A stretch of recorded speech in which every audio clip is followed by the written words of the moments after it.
Hello, it's Paul Clegg here again, and as part of the 7-step marketing strategy, I'm on number 3, which is nurturing prospects. In other words, with people have raised their hand and said that they're interested in knowing a little bit more about how we provide services and products that can maybe help them.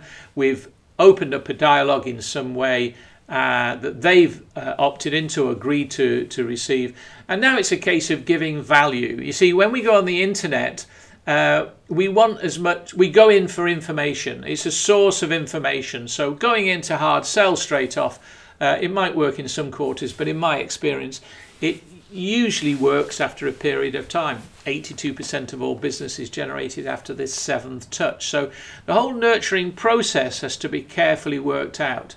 So if somebody's opted in for, say, a report or a white paper, some videos, then you can deliver that in maybe email sequence, or you can deliver it in videos as I'm doing now. But the point is, you want to be focusing on giving as much help as you can to help that person. Why? Well, first of all, we tend to go towards people that are helpful. Secondly, you deliver a high level of expertise when you are giving information that other people find valuable. And I think that is the key point I want to make. Now, some people say, has it all got to be emails? Well, of course not. It can be a variety of different things you do. You could send them.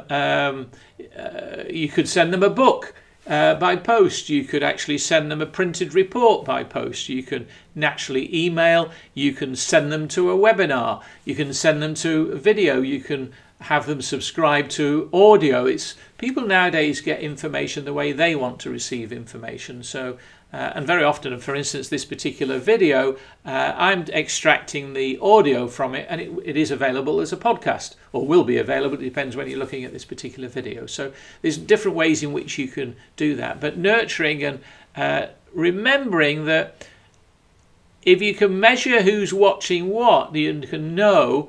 You can start to decide who is interested in various aspects of your business, and maybe you can spot who's really engaged, so that at a certain time you can actually invite that person to ring you, or you can pick up the phone and begin a dialogue by phone or arrange to meet them. Because there's no substitute for most businesses in getting together over a coffee, or maybe getting together at a meeting. And it doesn't always have to be face-to-face. It could be a Skype meeting. It could be taking people on a webinar. I think these are all areas that we need to explore. We might not be familiar with them now, but certain businesses lend themselves to the visual impact and providing a sort of visual aid to the ways in which you can help people. So in my next video, I'm going to be talking to you about converting that sale. And so I'll see you there. All the best.